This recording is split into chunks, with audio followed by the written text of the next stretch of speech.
Cricket has always loved its artists. Players who do things so effortlessly that you start wondering whether they are actually trying or just casually showing off. And in the long history of the game, few cricketers embodied that feeling better than Mark Waugh.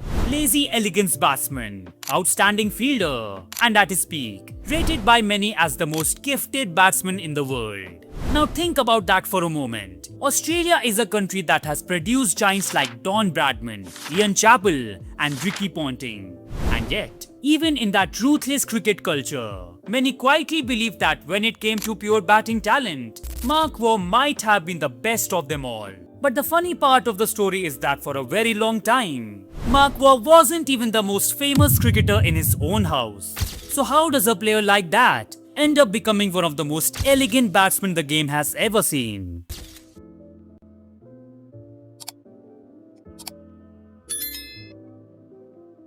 Mark Waugh was born on 2nd June 1965 in Sydney, and even the story of his birth carried a small but interesting twist. He arrived 4 minutes after his twin brother Steve Waugh, which meant that, technically speaking, Mark spent the rest of his life chasing someone who had a 4-minute head start. The Waugh household quickly became a place where sport dominated daily life. Their parents encouraged the twins to play anything and everything: backyard cricket, school football, tennis on weekends. Interestingly, during those early years, Mark looked more likely to become a footballer than a cricketer. He was actually the youngest player ever selected for the New South Wales primary school soccer team.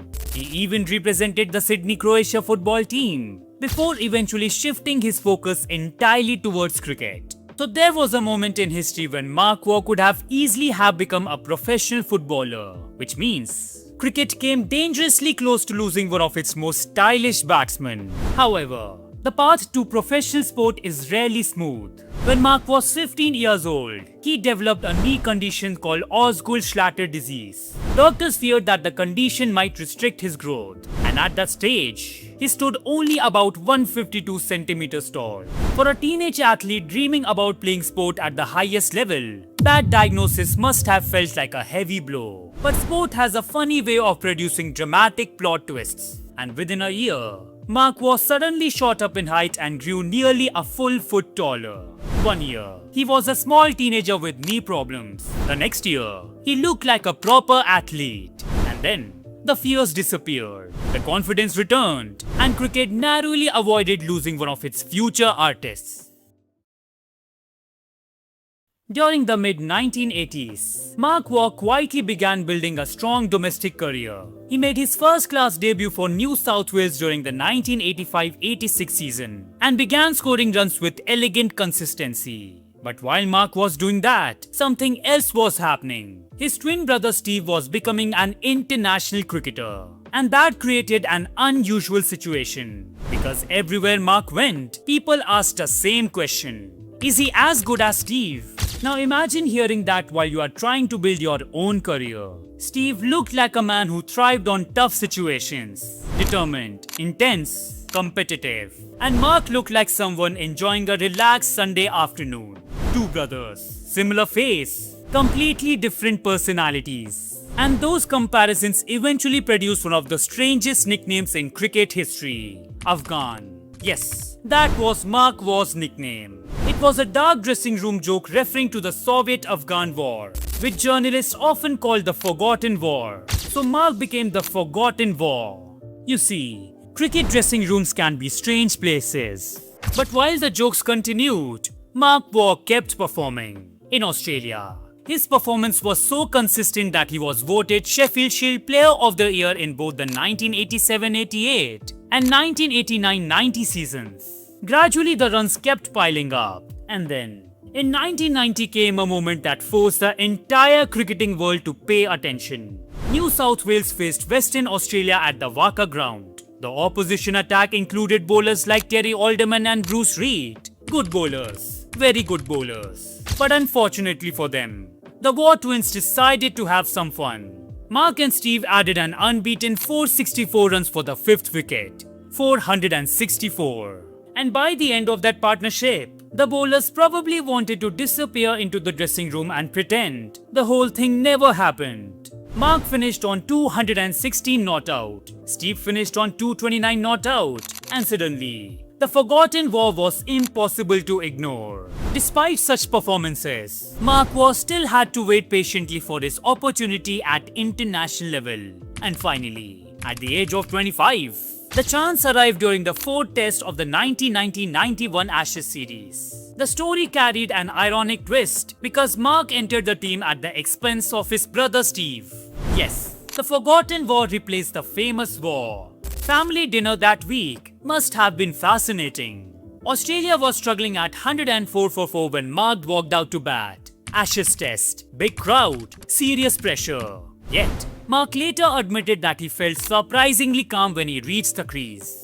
What followed was one of the most memorable debut innings in Australian cricket. Mark Waugh produced a magnificent century, scoring 138 runs in just under 4 hours. His stroke play looked elegant and controlled, with drives flowing through the covers and delicate leg side shots gliding past fielders. And when the innings ended, the nickname Afghan had officially disappeared. Mark Waugh was no longer the forgotten twin. In fact, he had achieved something that Steve had taken 42 innings to accomplish: a test century. However, critics occasionally questioned Mark Waugh's concentration. They argued that his relaxed style sometimes produced careless dismissal and lazy-looking shots. And those criticisms grew louder during Australia's 1992-93 tour of Sri Lanka, where Waugh endured a miserable run of form that included 4 consecutive ducks. Even the most gifted players have days when nothing works, but cricket careers are long stories, and bad chapters rarely last forever. Mark eventually rediscovered his rhythm in an unexpected way.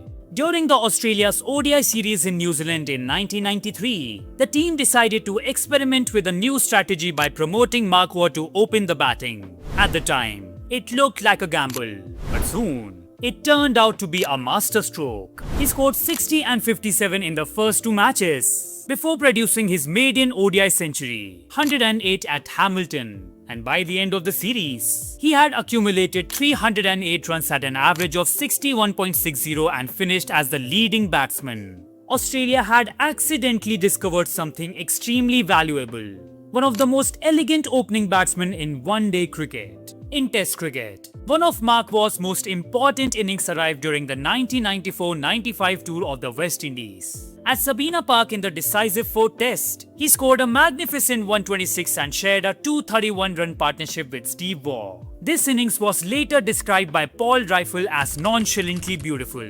That partnership helped Australia win the series and reclaim the Frank Worrell Trophy, securing their first Test series victory in the West Indies since the 1975-76 season. Mark Waugh's love affair with the Cricket World Cup truly blossomed in 1996. He became the first batsman to score back-to-back centuries in a World Cup and also shared a 207-run stand with Steve Waugh, the first double-century partnership in the tournament's history. Mark finished the competition with 3 centuries and 484 runs, with only Sachin Tendulkar scoring more.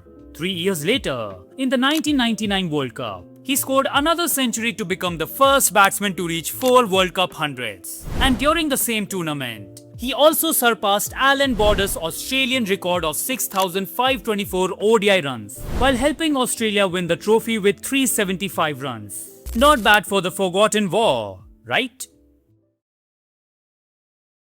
Statistics reveal part of Mark Waugh's greatness, but numbers alone cannot capture the beauty of his batting. Gifted, natural, elegant, languid, carefree. The adjectives could go on forever. Mark Waugh was that special a cricketer.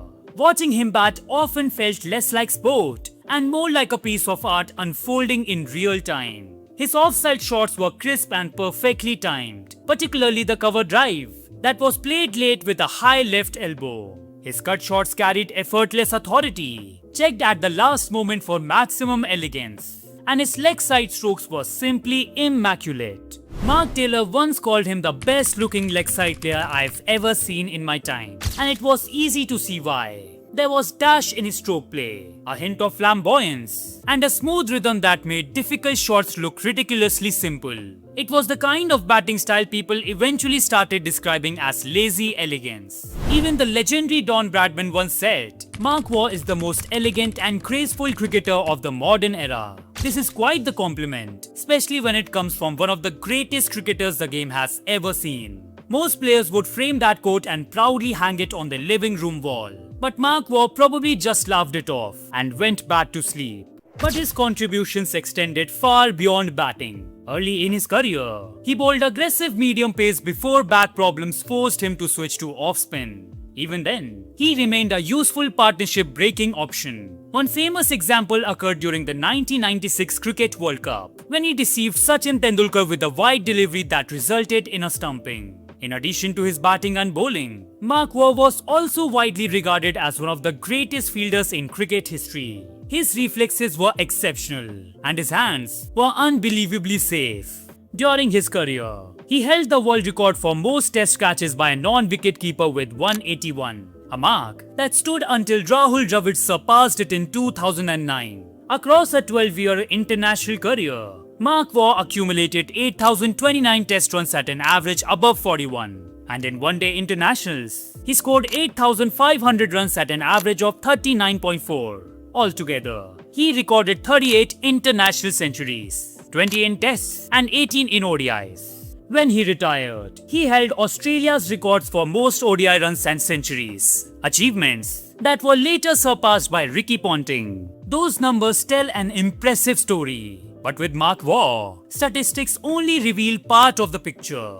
Because even years after his retirement, the memories remain vivid. The lazy clip of the hips, the effortless loft over the infield, and the polished drive through the covers still appear in highlight reels and nostalgic conversations. Those strokes will be talked about in cricket bars and commentary boxes for many years to come. And whenever the conversation turns to natural talent, elegance, and effortless batting, one name inevitably enters the discussion: Mark Waugh, the forgotten Waugh, who became one of the most gifted cricketers the game has ever seen. So guys, that's it for today's video. If you want to see how good was Merv Hughes or Matthew Hayden, click on the videos being displayed on your screen.